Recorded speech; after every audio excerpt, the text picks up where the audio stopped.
Hello guys, welcome back to my channel Earth Mom Dehradun. मैं हूं ज्योति और वेलकम है आप सभी का मेरे चैनल में नए हैं तो प्लीज़ चैनल को सब्सक्राइब ज़रूर कीजिए। वीडियो पसंद आई तो लाइक भी करिए। कमेंट सेक्शन में कमेंट करके ज़रूर बताइए कि आप सबको मेरा वीडियो कैसा लगा। आज का रिएक्शन वीडियो हम लोग बनाने वाला है सपना के ऊपर लग रहे यूट्यूब के एलिगेशंस के बारे में। वैसे तो ये एलिगेशंस में कुछ नया नहीं है, लेकिन सपना को पोक करने के लिए और उससे रिएक्शन लेने के लिए ये सफिशिएंट है। इतनी सारी वीडियोस के बाद सपना का मात्र 15 मिनट का वीडियो किसी के लिए 1 महीने का कंटेंट वाकई में यहाँ पे साबित होता हुआ नजर आ रहा है। तो चलिए गाइज, इसी के साथ वीडियो में हम लोग आगे ढेर सारी बातें करेंगे। बिना स्किप करे हुए आप लोगों को पूरा वीडियो जरूर देखना है।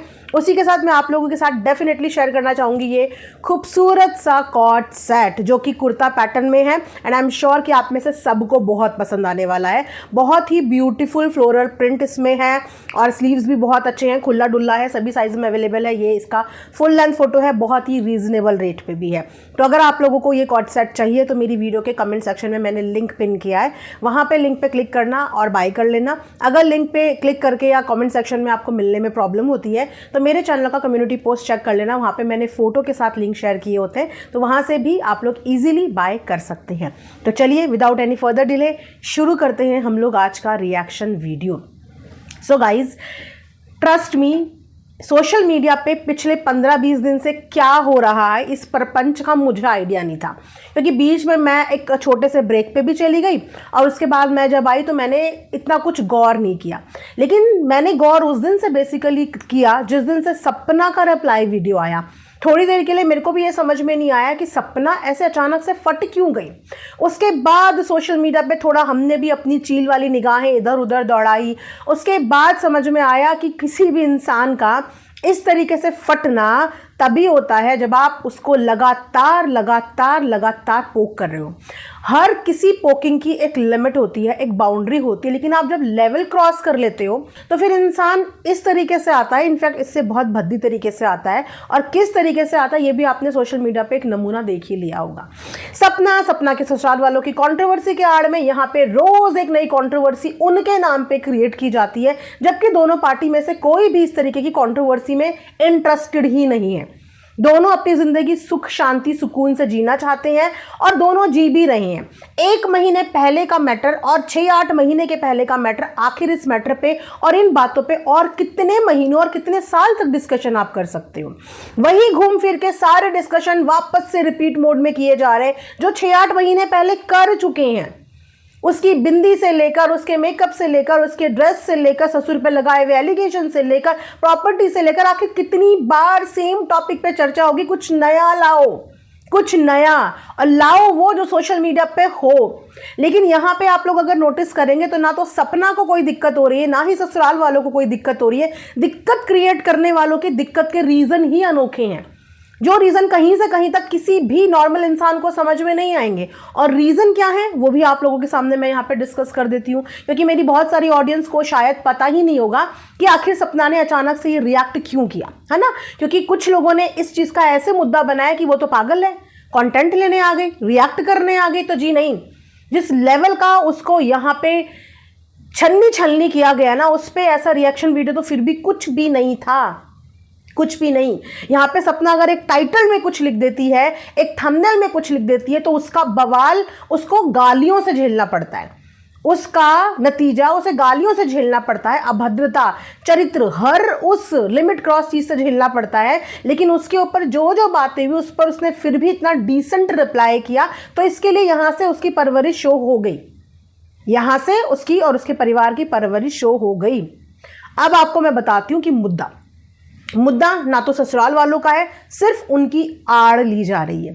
सिर्फ उनका नाम अपने आप को करेक्ट करने के लिए लिया जा रहा है, ताकि हम अपनी बोली हुई चीज़ों पे माता पिता, बुजुर्ग माता पिता का एक टैग लगा लें और हमें इस बात की सिंपैथी मिल जाए कि हम तो उनको सपोर्ट कर रहे हैं, हम तो उनके लिए लड़ रहे हैं, वो अपने लिए लड़ने के लिए कैपेबल हैं और अपनी लड़ाई वो लोग ऑफ कैमरा लड़ रहे हैं, लीगल केस पे लड़ रहे हैं। उनको वाईटी पे लड़ाने की कोई भी आवश्यकता नहीं है।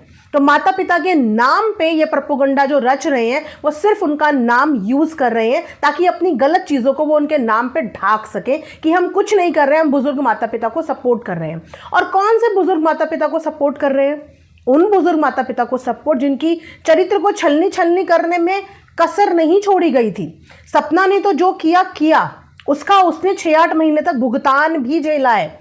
6-8 महीने तक अनगिनत पैनल, अनगिनत वीडियोस, अनगिनत ट्रोलिंग, अनगिनत सड़े हुए कमेंट्स, अनगिनत सब कुछ पिछले 6-8 महीने में उसने अपनी दी हुई एक एक लाइव, एक एक स्टेटमेंट के लिए न जाने हजारों वीडियोस में क्रिटिसिज्म झेला है।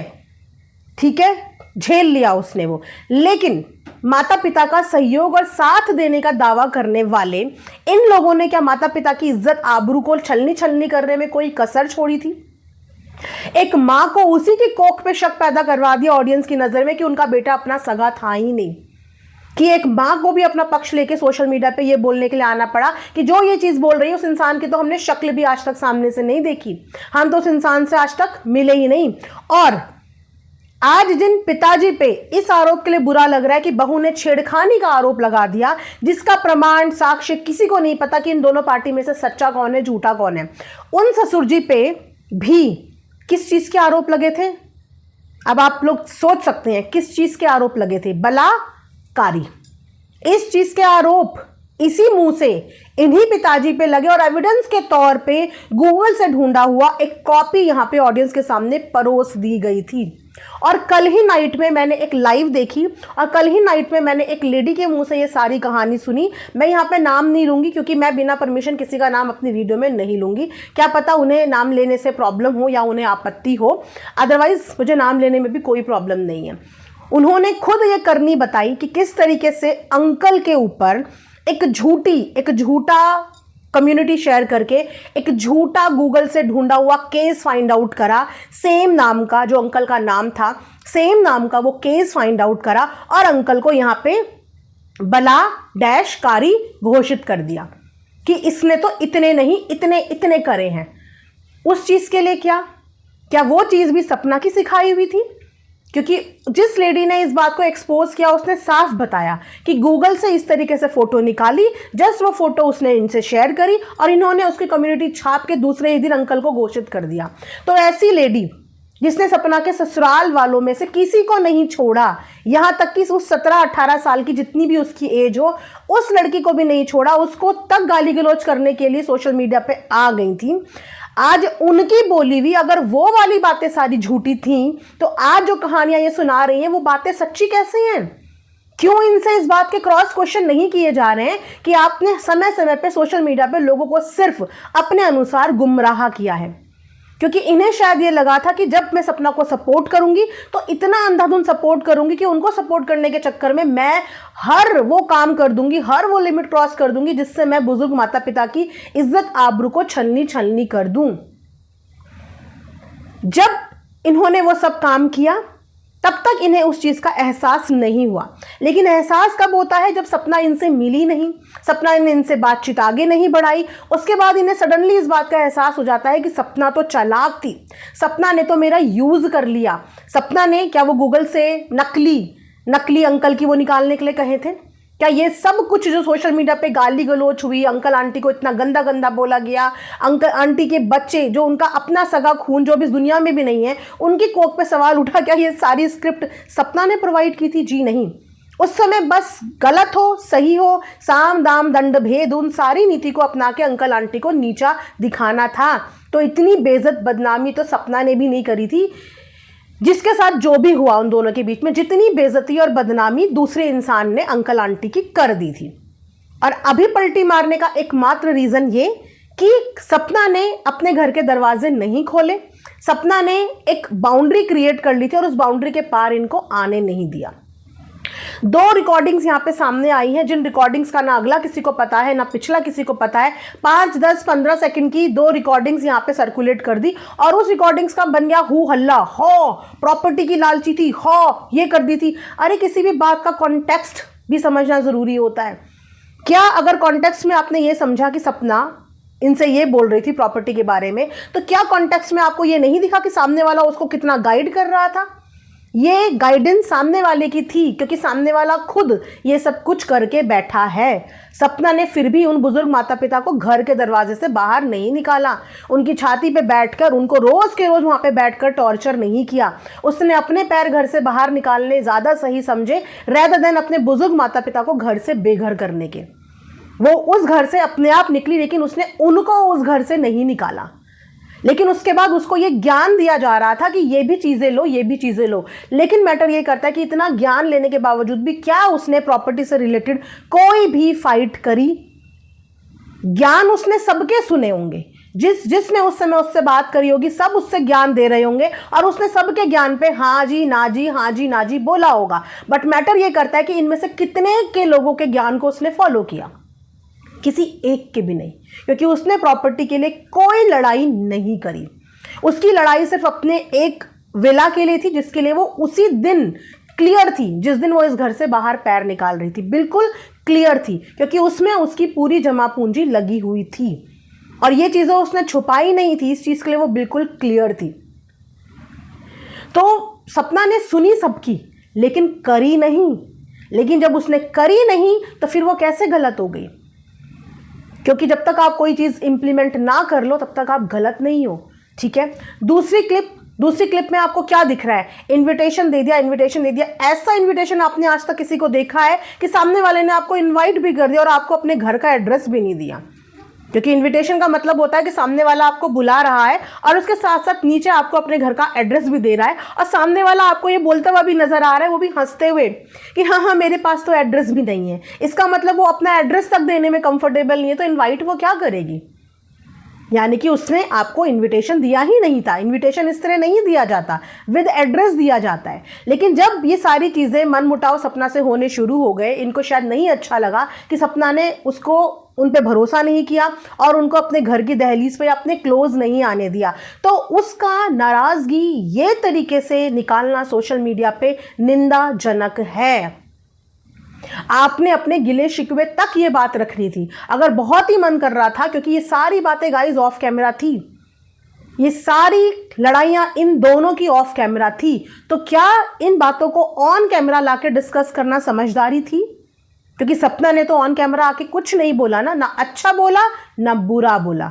अगर उसने अच्छा नहीं बोला किसी के लिए तो कम से कम उसने बुरा भी नहीं बोला। लेकिन ऑफ कैमरा डिस्कशन एक कंटेंट होता है कि जब तक आप किसी से ऑफ कैमरा बात करो, लेकिन जहां आपकी बात बिगड़े आप उसी ऑफ कैमरा बात को कंटेंट बना के सोशल मीडिया पे डेली छापना शुरू कर दो। तो जब इनकी बात नहीं बनी तो ये डे 1 से उसकी रिकॉर्डिंग कर रही थी। दैट मीन्स कि यहां पे इंटेंशंस क्लियर है कि सपना के साथ दोस्ती का हाथ ही बढ़ाया इसीलिए गया था कि उसकी A to Z सारी रिकॉर्डिंग्स कर सके। तो लीकेज जहां से हुई वो सपना की साइड से नहीं हुई। यहां से इंटेंशंस पता चलती हैं कि आप सपना की कभी सगी थी ही नहीं, आप उसके लिए कभी भी सिंपैथी रखती ही नहीं थी, आपने कभी उसका भला सोचा ही नहीं था। अगर आपने भला सोचा होता तो ये ऑफ कैमरा मैटर ऑनलाइन नहीं, आप लोग ऑफ कैमरा लड़ते। अगर उसने बात बंद कर दी थी तो खुद भी बात बंद कर देते। इसमें इतना बुरा मानने वाली कौन सी बात थी? और जितना भी अंकल आंटी को यहाँ पे इनके द्वारा डिफेम किया गया वो इनकी खुद की मर्जी से किया गया। आप इस चीज का ब्लेम किसी पे नहीं लगा सकते, क्योंकि आप 17, 18, 15, 16 साल के नहीं हैं। आप एक मैच्योर एज में हैं जहाँ पे इंसान के अंदर समझदारी भी होती है और अच्छे बुरे की पहचान भी होती है। जितने प्रपंच यहाँ पे अंकल आंटी को बदनाम करने के लिए रचे गए उसमें सिर्फ और सिर्फ इनके ही दिमाग द्वारा चीजें हुई। लेकिन उसके बाद अब जब चीजें सपना की साइड से खत्म हो गई, सपना और इनके कनेक्शंस धीरे धीरे खत्म हो गए, तो यहाँ पे उन्हीं चीज़ों का कंटेंट बना के सोशल मीडिया पे परोस गया और वो कंटेंट इतना भद्दा, इतना गंदा था कि मुझे लगता है कि हार्डली किसी भी नॉर्मल घर की लेडी के लिए वो सुनना बहुत ही ज़्यादा शर्मनाक हो जाता। वहाँ पे एक औरत की प्रेगनेंसी के बारे में डिस्कशन हो रहा है, जो कि बहुत ही प्राइवेट और पर्सनल चीज़ होती है। वो भी इतनी आसानी से खुले शब्दों में आप किसी औरत के ऊपर और उसके इस दुनिया से गए हुए पति के ऊपर उनके अवैध संबंध शादी से पहले का एलिगेशन लगा रहे हैं। उसके बाद उस एलिगेशन से पलट के आप ये बोल रहे हैं कि किसी बॉयफ्रेंड का, फिर उससे पलट के आप बोल रहे हैं कि जाने किसका। इतनी निजी इंफॉर्मेशन अगर आपने कहीं से बटोरी तो किससे बटोरी और किस हक से बटोरी? क्योंकि निजी जिंदगी में तो किसकी क्या हो रहा है ये बहुत सारे लोगों को नहीं पता कि 24 घंटे में एक इंसान अपनी निजी जिंदगी में क्या कर रहा है। तो क्या हर किसी की निजी जिंदगी में पहले झांको, सारी चीजें इकट्ठी करो कि उसने 10 साल पहले, 15 साल पहले, 5 साल पहले क्या किया है और उसको लाकर सोशल मीडिया पर रख दो। अगर आप इस चीज को सपोर्ट करते हैं तो कल को अगर आपकी भी निजी इन्फॉर्मेशन निकल के आती है कि आपने भी 5 साल पहले, 7 साल पहले, 10 साल पहले, शादी से पहले, कॉलेज टाइम पे क्या किया है, तो क्या आप इस चीज के लिए रेडी हैं? क्या आप इस चीज को एक्सेप्ट करेंगे कि किसी की भी निजी जिंदगी में उसने क्या किया है, क्या नहीं किया है, आप इसको लाने का हक रखते हैं? ये कौन सा तरीका होता है अपना गुस्सा निकालने का? और कैसे लोग इन चीजों को सपोर्ट करते हैं?